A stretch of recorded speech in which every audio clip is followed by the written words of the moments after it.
Hello and welcome to this episode of the Event Manager Podcast, the podcast for event professionals who want to stay ahead of the game by hearing from leading innovators in the event industry. My name is Miel Neves and I'm the editor-in-chief of Event MB. In this episode titled The Need for Flexibility and Collaboration, I have the pleasure of speaking with Carina Bauer, the CEO of the IMEX Group. We cover things like how flexibility and cooperation with all clients and partners is key to delivering events in times of uncertainty. We talk about why creative approaches to online events in 2020 have shifted to more practical, content-driven approaches in 2021. We cover how IMEX plans to continue to experiment with ways to bring the trade show to life online. We talk about how IMEX is intentionally not called a hybrid show and is not trying to offer business appointments online. We talk about what drove the resilient IMEX team to be closer to clients and partners than ever before. We talk about why IMEX has invested in IT, innovation, marketing, and design.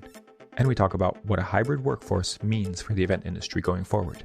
Finally, we talk about why more sustainable events are possible and should be the goal for all event organizers. I hope you enjoy listening to this conversation, and I invite you to check out the other episodes of the Event Manager Podcast with tips and insights from today's most influential event professionals. You can find all the episodes on our website, and you can subscribe via your favorite podcast service.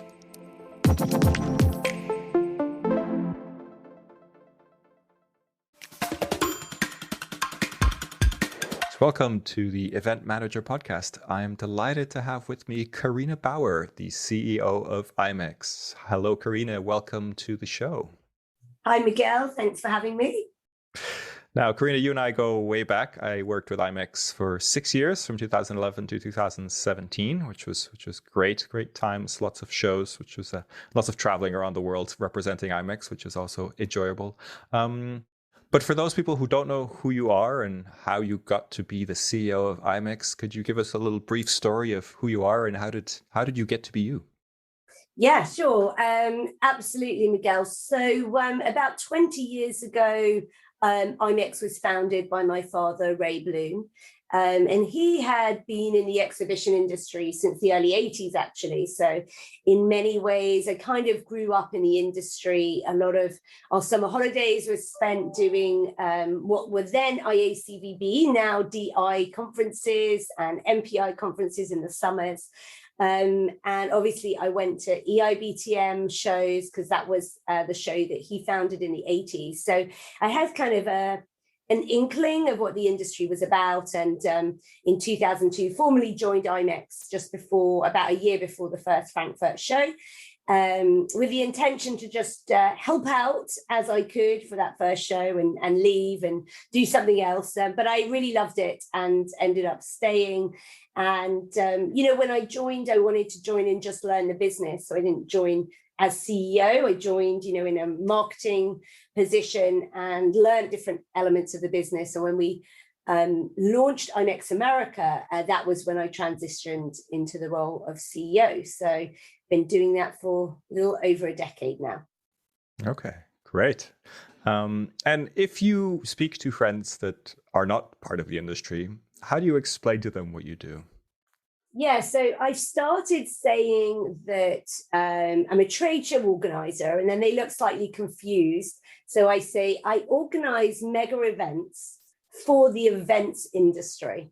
And then they still look a little bit confused. And then I explained that, essentially our exhibitors are destinations and cities, countries, hotel groups, anybody who's trying to attract big globally rotating business events of any type, and that the people who come as buyers are those people from all over the world, from corporations or trade associations or agencies that put on those types of events. And that tends to get through to people pretty well. Nice. It sounds like you've rehearsed that a few times and you've tried a few different explanations. My elevator pitch has finally come good. Excellent. And what makes you enjoy the industry? Yeah, it's a great question, actually. I think there are a few things for me personally. I mean, people always talk about the people, and having had a little bit of experience of other industries, I do think we have a very special industry from a people perspective.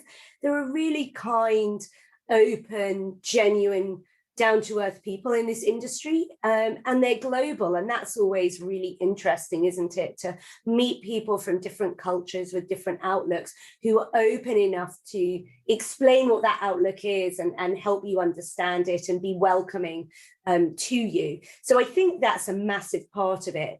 I think also I enjoy the pressure of events. I enjoy that sort of rise of pressure as you get towards an event, seeing and feeling the fruits of your labor, knowing that you've done everything that you possibly could to make it the best possible experience, and then having the ability to sort of stop and pause after it and review what you've done and sort of improve for the next time. I like that cycle, and I think that fits with just my personality and even the way that I used to work at school. It kind of fits with that. When we're recruiting, I always say to people, if you were an exam person, you'll probably like events, because you kind of, you go into an exam knowing you've done everything you could do, and it's too late to do anything more. And there's a certain pressure to that. And if you enjoy that, you'll probably enjoy events. Yeah, I could see that. It's very different from a type of role where there's a continuous output, right? It ramps up, and then you have peaks and troughs, right? Absolutely. And I think I even clean my house like that. I have peaks and troughs. So I kind of, that's how I live my life. And I think it suits me from that perspective. Great. So we've just come off IMEX America, ended, was it maybe just over a month ago now? Quite an achievement. You promised to get the industry back together, and I think by most accounts you did that, which is very impressive. So tell us how it all happened, because I think there was a lot of really interesting elements. Obviously, the uncertainty around COVID, Vegas as well. I mean, is kind of a unique destination, and then you had the added challenge of the U.S. Travel ban ending just the day that Smart Monday kicked off. I mean, give us a little bit of things from your perspective now that you've had a chance to kind of reflect on it a little bit. Yeah, it was a roller coaster for sure. I think probably by about spring, we felt pretty confident that we could put on a good show. And, when we've had to cancel the shows, both in Frankfurt and Las Vegas in 2020 and early 21, we did so because we didn't feel that we could put on shows of the quality that we would be proud to put on and the quality that's expected from the industry.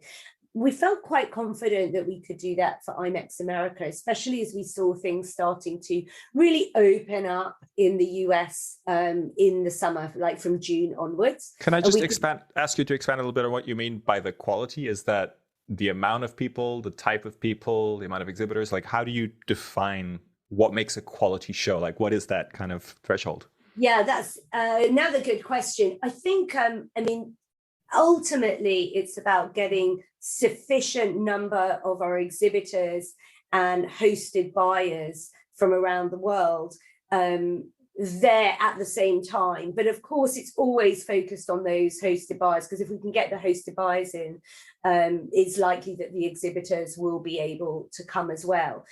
So you were kind of looking for a commitment from a sufficient number of hosted buyers that say, yes, I'll be there. And then that gives you the kind of quality that you're looking for. Absolutely. And you can see the sentiment and trajectory based on what's happening around other events, based on the feedback that we're getting daily through the team, because our team is speaking to the industry daily and to their clients daily. So we get a very good view of what's happening. And certainly we saw when we opened registration in June, it was the fastest registration growth that we'd ever experienced. It was sort of 3 to 4 times faster in that June-July period. So we knew that the demand was there, and we also knew that there was a good size domestic buying audience who buy both in the US and globally, and they were telling us they did have business globally for 22 onwards. So we knew that we could fulfill that promise that we make to our exhibitors around the fact that if they come and they take a booth, that we can guarantee that they'll meet the buyers in sufficient number and quality to actually get their return, and that's the promise we make to them. So it's incredibly important that we feel that we can deliver that, and if we can't, we can't put on the show. I mean, it's a very simple bottom line in the end. And I think, the industry always appreciates how early you actually canceled the shows that you did have to cancel. I mean, I've seen some horror stories, like IBC canceled their event in Amsterdam, I think, a week before it was going to happen, which of course is terrible for all the exhibitors that are possibly already shipped everything over and are, getting ready to. Yeah. It's a horror story. And in the beginning of COVID, there were some shows that just had no choice because it happened so fast and they were kind of in the eye of that storm. But we weren't in the eye of that storm. We could project forward, and we know what our timelines are for us personally as a business. We know what they are for the stand constructors and for the exhibitors. We know when people have to put down deposits that are not refundable for hotels or booths or whatever it is. And we made that sort of decision early on that we would do everything in our power to make sure that people didn't have wasted money or time, in fact. And so it's difficult because sometimes you're making decisions pretty early, but you have to do it on what you really see that trajectory being kind of 3 months out, essentially. So we felt confident with IMEX America. I think there was just a roller coaster because, of course, the Delta variant came in. Suddenly we had been looking at what sort of restrictions in terms of vaccine mandates or mask wearing or testing regimes would be needed. In July, things looked great in the US and not many shows were doing that. Delta came in and it quickly became apparent that in order to create as safe as possible environment and to give that confidence to people to come, it was essential to put in more restrictions, which was why we decided that the best possible thing we could do in terms of the overall safety, but also something that we could really fulfill in terms of what we could check on a daily basis was that vaccine mandate. And whilst it's not 100% perfect, we can see, and all the science shows, that by having a fully vaccinated population in there doesn't mean that there's no COVID, but it means that the likelihood of COVID and the likelihood of spread is significantly reduced. And so certainly we had a lot of great feedback that did help people to really feel comfortable. And then, as you say, we were sitting there in the summer saying, well, by November, of course the borders will be open. It was almost inconceivable that, they wouldn't still be open. And then as we got closer, we got the announcement in September that they would be open, but without a specific date, which was almost worse, and it was difficult. And the team just had to deal with multiple contingency plans.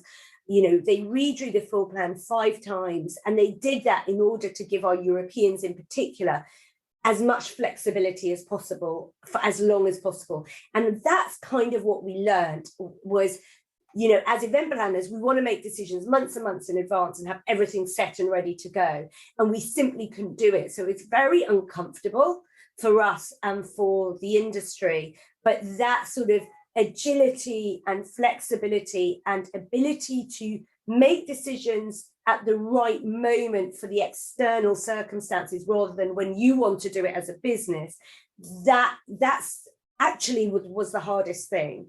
And it just meant you have to have multiple contingencies if you're making decisions later.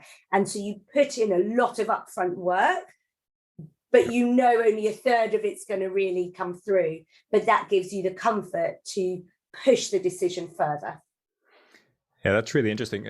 On our side, we talk a lot about hybrid events, and without getting into the technology, I think one of the best or most interesting thing about hybrid events for attendees and sponsors is that choice, right? Is that flexibility. And you're kind of talking about the same thing here, except on a trade show level. How do you give your exhibitors the most flexibility that you can? And it sounds like it's a lot of extra work.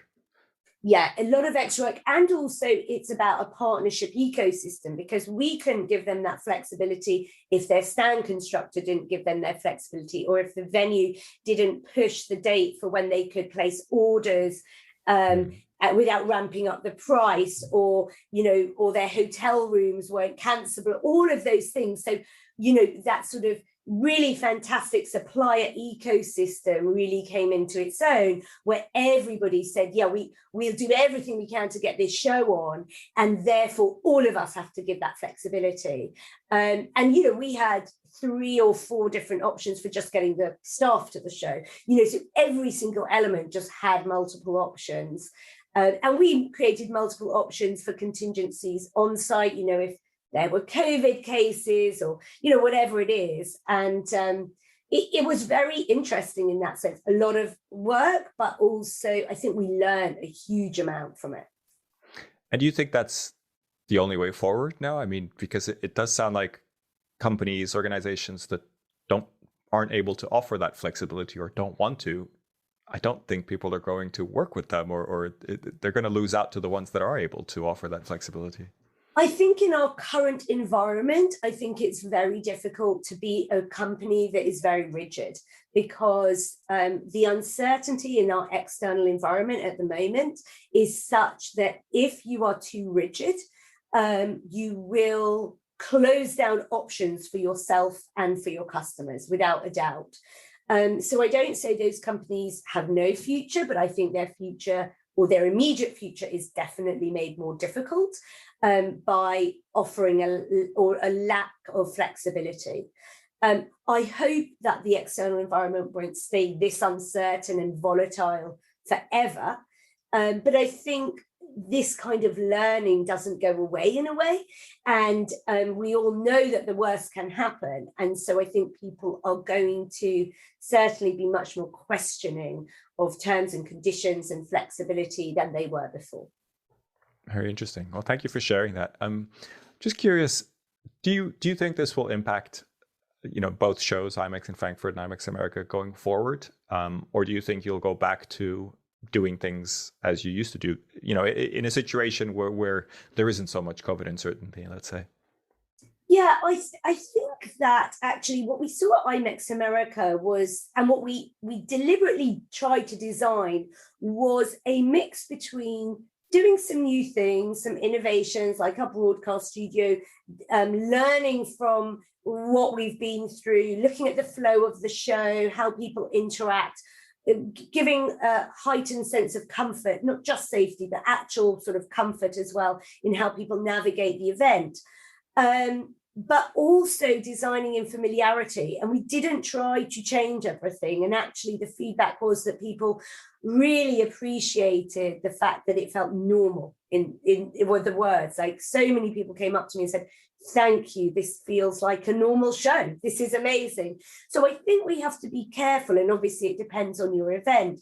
But for us, what we did before worked, and it worked really well. Our buyers got their business done in an efficient manner, an enjoyable manner, and saw the people they needed to from all around the world, and it saved them time and other trips. Our exhibitors got their return on their investment and time. People managed to do their education. So we're very careful about not breaking the model that already works and assuming that because we had to stop because of global pandemic, that all goes out the window. I don't believe it does. But I do think we have to be, through this period, and we're still learning, I think, really cognizant of the psychological and behavioral changes that have come as a result of this, and keep an open mind to those design changes of that event, of the whole event, so that we can tweak it as we go. So I suppose what I'm saying is, I think you'll see constant incremental innovation really focused on this, but not a fundamental change in the nature of the trade show. That's really interesting, because IMEX America was also in a new venue. So by default, things were new and different, right? But it sounds like you tried to put things in similar places and organize things in ways that people who'd gone many times would feel familiar, right? And kind of find things and feel comfortable. And it's really interesting that you're saying that, because you're kind of saying don't change too much, right? Like if people are used to something, it's actually good in this time of uncertainty to have something that they're used to. But at the same time, you're saying on the planning side, you have to be extremely flexible, and probably it's more costly and more complex to do it that way. So it's like you have to be flexible to make sure that from a user perspective, you give them the comfort of not changing in a way. Yeah, absolutely. And I think, as with everything, there's always a balance.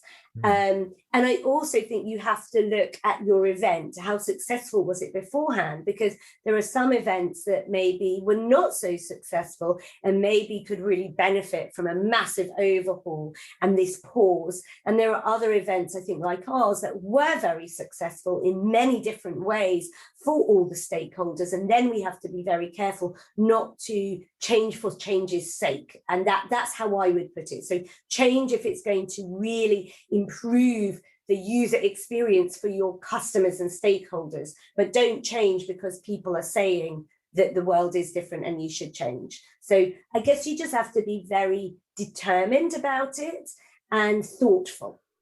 It goes back to understanding your objectives, really. And if the event fulfills the objectives, then there's no necessity to change, at least change dramatically, right? I think Correct. Small changes, innovation are always positive. Yeah.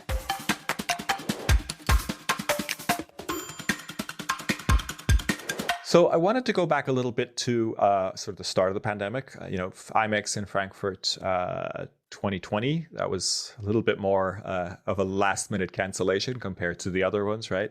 And I know you built Planet IMEX, which I think at the time everybody felt was a real departure from anything that IMEX had done before. Obviously, it was just an online thing, but it was a very gamified. It was very kind of cute. I think, I don't know if that's the right word to use, but it was, and I think it received a lot of, people liked it, I think, ultimately. But talk to me a little bit about the things you've done online when you weren't able to meet face to face for the shows. And also, at this last show, you mentioned the broadcast studio. So if you take me through the kind of journey of online activations and kind of hybrid-ish activations, and we can discuss whether it's hybrid or not at later on.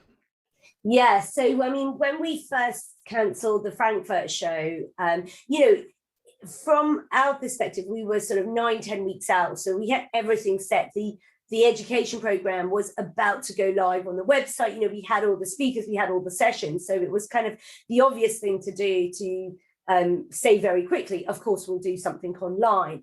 And as you say, Planet IMEX was a gamified 3D world, and we loved it. And we created that because our sort of guiding principle to do something online was to just give back to the industry and create joy and just bring people together. And so that sort of guiding principle led us to do something very joyful and fun and exciting.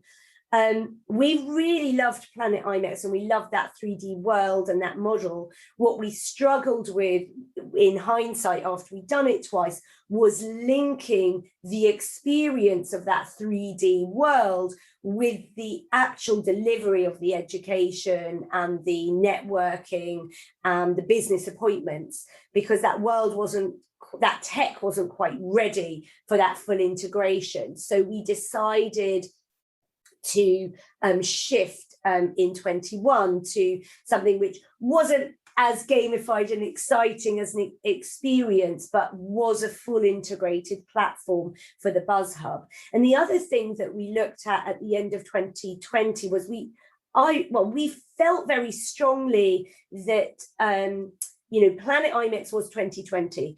And I even said to the team at the end of the year, that was so 2020, what are we going to do in 21? Because this idea that people are going to be online for hours and hours and hours, for days and days, like they are in a trade show hall or a conference, I just didn't think was likely as we went into 21 and as the world started opening up. And I think we've been proved right for that. And so what we sought to do was still bring the community together, deliver education, deliver business networking opportunities, but do it in a much shorter snippets, more frequent, shorter, and in one integrated sort of place where people could go.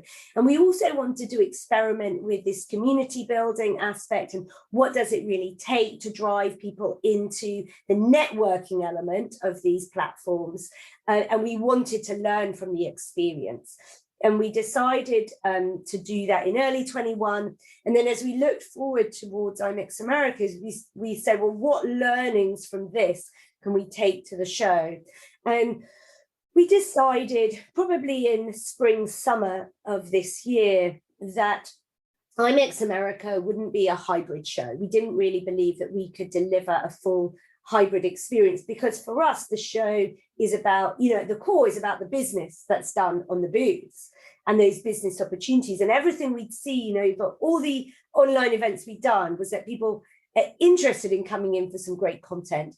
They might have one or two one-to-ones, but ultimately that element wasn't really working that well. And so we didn't feel that we could deliver IMEX as a hybrid, because the IMEX is about the business. What we could deliver was some great content online and give people a sense of what's going on at the show. And actually, I kept saying to the team, we've been doing this for a decade, because you, Miguel, started that for us when we first started doing Facebook Live at the show. And we were talking, back in 2011, 2012, like, how do we give people a window onto the show when they're sitting at home? So we've been talking and doing things forever, really, around that. So this I saw as an extension of that. And that's why we built a broadcast studio on the show floor. But we didn't, again, seek to just record the sessions in place. If there was a session going on in the Inspiration Hub that we thought was going to be good for the online audience, we got that speaker to come to the hybrid or the broadcast studio and do a separate sort of mini version for them. And we also did dedicated content for that audience on a specific time zone that we thought would work as well for the Europeans in particular. So I guess, we saw it as something, a window into the show, but something also very separate from the show. Mm. And I think that worked well. We weren't trying to mix the experiences of the online and in-person audiences. That's really interesting. A couple of questions there. Is that something that you think is likely that you'll keep doing? I don't know 100% what we're going to do for Frankfurt yet, because we're still evaluating, how popular it was, how used it was. I suspect that we might do less live content, because actually I think what we saw was people enjoyed the content, but they weren't necessarily needed it to be live. So that's an interesting dilemma in a way, I think. But certainly the learning of how to really give people at home a window onto the show, I think we learned a lot from that, and I think we can use that going forward. And there were so many different things that we did, from education, panel discussions, Instagrams, takeovers by different people in the industry. We also had like a 24/7 video editing, because we had people in the US and in Europe, which was because people from Europe couldn't travel. But it actually gave us the ability to create like short videos from the show much more speedily. And we utilized those over social media and our website. So yeah, there were a lot of learnings, I would say, that the team are kind of looking through at the moment to see, well, what do we now take from that into 22? Yeah, it does sound, especially from the time I was working at IMEX, all the things that we did, this seems like a continuous development of, all these technologies and all this broadcasts, etc. It's interesting that you don't call it hybrid, right? And that's something that we're doing a lot of talking about and a lot of research. That why do you not call it hybrid? Is that a perception thing, or do you feel like hybrid only, hybrid needs to be a full event experience that is live and online, or in person and online? Yeah, for me, I think hybrid has come to mean in people's minds that there's a mix between the online and the in-person audience, which we weren't offering. And that if I say that IMEX is hybrid, to me, that would mean that we were allowing or enabling business appointments to take place online as well as in person, because that's the core of our show. And again, we weren't offering that. And so I wanted to be very cognizant of not misrepresenting what we were doing, because we were broadcasting content from the show. We weren't offering that mix of experience. And so that's why we were very deliberate in our wording. We talked back in June about the wording and decided very deliberately to call it a broadcast for that reason, because I just didn't want to misrepresent and confuse people.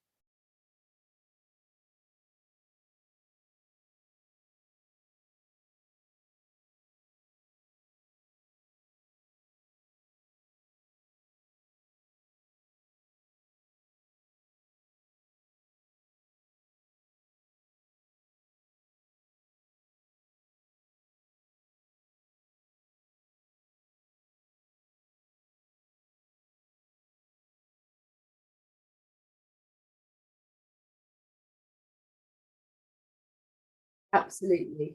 Yeah, I've thought for a long time that, as you say, this desynchronization, I think that's a great word, a great explanation for it.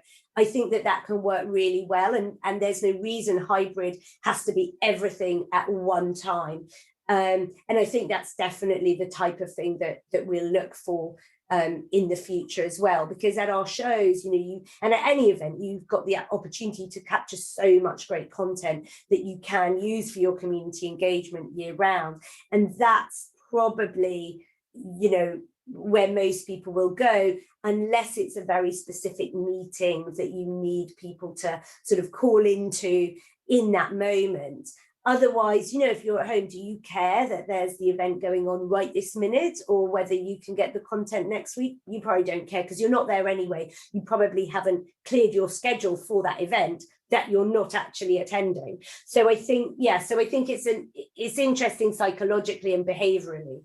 Yeah, I mean, consuming content is nice on demand. You can fast forward things, you can skip things, you can do whatever you want, right? When you're actually meeting people, then it's different. You have to be live, whether it's in person or online. Yeah. I think, we're seeing that with a lot of shows. Cvent Connect, for example, quite a large show now. I think they're scheduled for April in Las Vegas. They've said, live in person, and there's a virtual experience, but they've not called it a hybrid, right? And I think a lot of shows are going in the same direction, where there's a separation of, there is a live experience that's virtual or that's online, but it's not necessarily hybrid in the sense of connecting the two audiences, because it is quite challenging, even though, there are some successful situations. I also wanted to mention, I think there was a lot of other broadcast studios or broadcasts from the show. I mean, I counted maybe 5 or 6. I spoke with Dahlia and she said there was about 50. I don't know where she got 50 from, but I know a lot of exhibitors were doing some sort of content capture from the show. And I think that makes a lot of sense, because if the whole industry's there, then it's a great opportunity to capture things, right? To get some interviews, to record some sessions. Yeah, totally. I mean, I don't know how many there were. 50 sounds a lot, but who knows? I mean, certainly it's a fantastic way for the tech exhibitors to showcase their platforms and their capabilities. So a lot of the tech exhibitors had little studios on their stands. Some of the trade associations like MPI, they were doing it as well. Some of the exhibitors, some of the hotel groups actually partnered with some of the tech exhibitors. So the tech exhibitors did it from their booth and the hotel booth. So yeah, there was a whole mixture. And why not? Because like you say, if you've got 8, 10, 15,000 people from the global industry in one place and time, why not take advantage of that content? And then all the media partners as well, kind of broadcasting onto LinkedIn or whatever. So I think it was great, actually. And it's great as an organizer that you can kind of, that there's all this content as well going out. It's not just yours. There's loads of other great content. Do you battle with the idea of not having control? Because if everybody's broadcasting onto whatever channels they want to, at some point, you have no idea how many things are being broadcast from the show floor, right? Is that something you want to control, or are you just happy to have everybody broadcast whatever they want? On the whole, I'm absolutely happy. I think the only time that we want control is if it's branded as ours, if it's an IMEX product or purporting to be an IMEX product, then there's a certain quality level and seal that we want on it. But if it's clear that it's XYZ exhibitor broadcasting onto their LinkedIn or Facebook from their booth, I have no problem with that. I think on the whole, it's beneficial for everybody at the show. And, we lost control a long time ago on the networking events that were going on and everything else around the show. So I think we've sort of worked out that trying to have control over these things is a losing battle. And so, it's only about that quality seal if it's ours. And that's the only thing that really concerns me and the team. Yeah, it's interesting. So I'm glad you mentioned team there, because I wanted to talk a little bit about the team. I mean, I've seen some changes in the team. I think, you talked about also challenges in, of course, getting the team to the US. I know not everybody was able to travel, and, there was contingency plans of people traveling to other places before going to the US to kind of be there in time. How did this all impact the team? Because, I mean, it's been a pretty stressful couple of years. I can imagine it's taken its toll. Could you talk a little bit about what the team looks like now and how it's been impacted? Yeah, absolutely. Well, the team's been amazing, I would say. Hugely resilient, adaptable, flexible, and good-humoured as well through it. We actually have a slightly larger team now than we did pre-pandemic. We have made some kind of structural changes. So we had an IT team of 3 people. We've now got a transformation and IT team of, it will soon be 10. So we've made some real investments in areas of the business around IT, systems, processes, transformation, project management, and that will impact the systems that we can provide for our customers over the next sort of 12, 24, 36 months. And so we've got a real transformation plan in place. And so brought in some, very highly skilled, knowledgeable people around that. We've also really made some changes to our marketing team, and we've got a design studio in-house with 2 people now.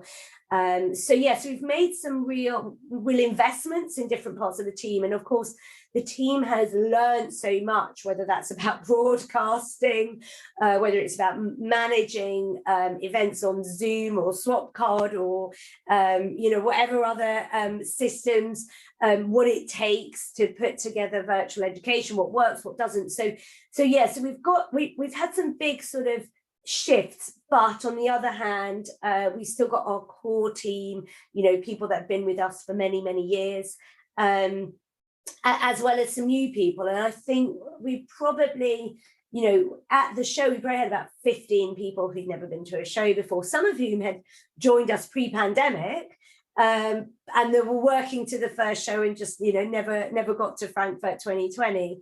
So there've been some big shifts, and it was really valuable to get those team members to the show and just for them to really feel and see what it was that we do. We've been promising some of them for 2 years that we really do run a trade show. We really are in the events business, even though, they hadn't experienced it yet. So that at least they believe us now. Absolutely. And I mean, I'm sure it's been tough to keep the team kind of going, obviously without the revenue from the shows. I mean, I don't know how much you can share about this, but how close were you to sort of going, okay, this may not work? I mean, were you at risk of at any point? We weren't. We had managed the business conservatively and well for many years, and we were also lucky enough to have some insurance as well. So those 2 things allowed us to get through the period, a period which otherwise could have been even more difficult. I think for us it was very difficult, but we weren't in a survival situation because of those 2 things. And so that allowed us the freedom to focus on the needs of the business and the needs of the team. And initially it was just about, when we first went into lockdown March 2020, it was just this massive focus on how to keep the team sort of going, really, and motivated and just, and valued when we were in this remote setup. But they, like I say, they adapted really quickly. And one of the things they did do was just that they had the time to be constantly in touch with their clients. And that, I think, really helped us when it came to saying, right, IMEX America is a go now. And we already knew where our clients were with everything. And we'd really developed those relationships. That's great to hear. So one of the trends that we're following pretty closely is this idea of a hybrid workforce. Is that something that you're also doing with the IMEX team? And also, how are you seeing it with, on the wider scheme of things?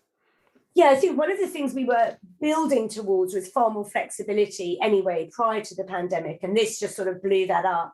So now, we have a very flexible working hours now, so people can kind of come and go as they need to. So if they need to do the school drop off or go to yoga in the middle of the day, whatever it is, that's fine, as long as they get the work done. And we also have basically our rule, once things kind of opened back up in the UK, was work more in the office than not, and that was it. So for some people, they want to work every day in the office, and that's fine, and for some they might want to do 3 out of 5 days, and that's fine. So we're kind of trialing that at the moment, and we'll see how that goes. We're also letting people work from abroad for a few weeks a year, so we try. I think what we've learned is we've got the systems in place that people can work from anywhere. We think there's a massive value in people being together a lot of the time. It's an efficiency value. It's good for morale. It's good for innovation and creativity, but they don't need to be together all of the time. And so it's just how we get that balance. And so that's really what we've been experimenting with since sort of late summer. Obviously, things have gone backwards a little bit here in the UK. But certainly when it comes back again, we would expect to do that again. And I'm in the office today. We've created a really secure environment that the team are happy with, and they feel safe here. We've had no spread of cases here, and so that's good for people. It means that they know that they can come here. There aren't too many people here, but it's another space for them to come to. For sure. But how do you see that in the larger scheme of things? I think, a lot of big companies, I think, was it BA even let go of their office at Heathrow, things like that. A lot of companies are now sort of remote first, or aiming to be remote first, and kind of, having most of their workforce working from home. Do you think that's going to be a big impact for the industry, for the event industry? I actually think that that will impact the industry positively, because I think if offices or companies are remote first, they need to create specific environments and events to get employees together for creative brainstorming, for innovation, actually just for incentivizing and motivating them and building team dynamics. And I actually think those remote first companies will need to do a lot more team in-person engagement, and they'll still use events and office space, but in a very deliberate way to sort of bring people together, maybe monthly, maybe 3 monthly or whatever. So I think for the industry, that will have a very positive effect in time. We are not intending to be remote first. We're just intending to allow flexibility. For sure. Yeah, I mean, I think it almost sounds like there's a possibility of events replacing offices, right? In the sense of, if you're only using an office once in a while for a brainstorm, well, it's an event then, and you don't need a physical office to be there permanently. You just rent something out and make an event out of it. Right? Yes, totally. Yeah, I think some US companies are already talking about how they do that. So I definitely think that's a trend. Are there any other trends that you think are going to impact us going forward? I mean, obviously, it's such an uncertain time, and continued uncertainty, I think, is probably one of the biggest trends that we're seeing. But do you think that's what's going to impact the industry most over the next few years? Yeah, I think, of course, uncertainty, volatility will continue to impact us. I think the other thing that obviously impacts our industry greatly is restrictions on travel and changing sort of rules and regulations and inconsistency. And I think that's one of the most damaging things for our industry. On the other hand, what we've seen sort of in the few months where things really were getting a lot better, especially in the US and in Europe, is this massive pent-up demand for travel, for in-person experiences, really focusing, and then going back to the design, really making sure that your event, if you're bringing people together, delivers a very special in-person experience. And just this massive demand for people being together. And I think those are the really positive aspects for our industry. We have the expertise and the knowledge and ability to deliver that pent-up demand. And also, you saw with even something like COP in Glasgow that, the industry is needed. People need to get together to further very important issues in the world at the moment, and that's not going away either. So I actually feel really positive about our industry. We are not without our challenges, we're not without uncertainty, but I think people should be very positive about what's coming in the future. Having said all that, we must make sure that we are on our front foot in terms of the race to net zero, because otherwise that will impact us negatively without a doubt. But we can foresee this coming, so hopefully that means that gives us a chance to deal with it. And could you expand a little bit on what we could do about it, or how do we deal with it? Because I think it's I see a lot of companies talk about sustainability and being a part of the solution, but the event industry is an industry that is largely unsustainable, and it's hard to find ways to counteract that, from the travel and from the waste that we create. What are the ways that you think are really good ways to combat that?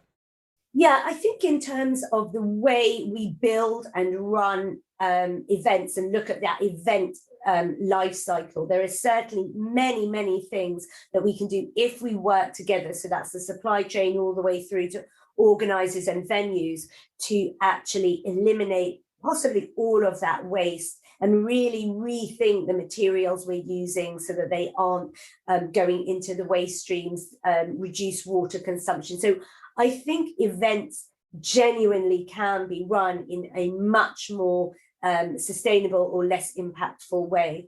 In terms of the travel, obviously, we need to work with, if people are traveling to come to your event, then we need to work with the travel industry to see how they're going to be reducing their carbon footprint. But I think if you look at an event like IMEX, say we've got 3,000 buyers coming, we need to meet 5 destinations, and that's a small number, say 5 to 10 destinations. We are also avoiding all of those other trips that they might have had to make. And so events can be very positive in the sense of reducing other trips and other travel that would have happened had that event not happened. So I think we need to start being intelligent and sensible. And also we need to start calculating and measuring all these different impacts, working together, and then deliberately working through each of them together. We won't be able to solve this problem in the next 12 months, but what we can do is make a definite commitment to work together. And then actually what's happening right now in the industry is they're calculating which areas are most impactful from a carbon and waste perspective, so that we can start eliminating those areas first. And I think it's about not doing this as a scattergun approach. There's so much to look at, but actually we need to be really targeted. And I think if we do that all together, we can make some really good inroads. And I think we've got the ability and time to do that, because we're starting now.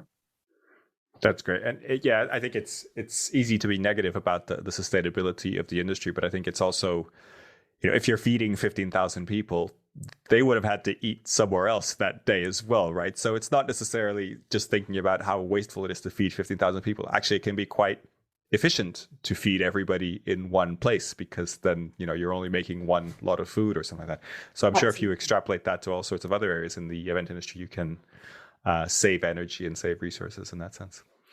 Absolutely. Excellent. And it sounds like a quite hopeful vision for the future of events. Is there anything else that you would add in terms of your vision for what events can look like? I think the main thing I would just say is for us to be really cognizant of the design and the strategic purpose of events. I think that's the big thing that will change. I think there's a very positive outlook for the events industry, but that's not to say there won't be some radical changes. And it's not to say that every event is going to survive and thrive. I think the events that survive and thrive and the new events that come up are going to be ones that solve a particular problem, have a very specific objective and a design to deliver that. And that's what all of us need to focus on to make sure that we are truly delivering value to our organizations and to all of our stakeholders. So that would be my big takeaway. That's an excellent takeaway. Solve a particular problem and get a successful event. And then that problem may just be that people are lonely and want to engage and want to connect, and events are a great way to do that. Absolutely. And isn't that a great reason to put on an event? Absolutely. I think it's important not to forget that that's a valid objective and a useful thing to do. Carina, always a pleasure to talk to you. Thank you for being on the podcast. I want to ask you the question that we ask everybody that comes on the show. Who should we have next on the podcast? So I've been thinking about this, and there are so many great people, aren't there? I think I would nominate Porrick Gilligan, who is from Sulnua and the CMO of Site. He has an amazing blog for those that don't know. He speaks incredibly eloquently on all different subjects in the industry, because he's really been around the industry and in different areas of the industry for many years, and is also very knowledgeable about incentive travel. So he would be my pick. Excellent. Thank you very much for that. And thank you for being on the show. It's been a pleasure talking to you, Carina. Thank you, Miguel. See you soon. Bye. Thank you for listening to this edition of the Event Manager Podcast. Please subscribe and rate the podcast wherever you get your podcasts. For the latest news and the best articles on technology and innovation in the event industry, head over to eventmb.com.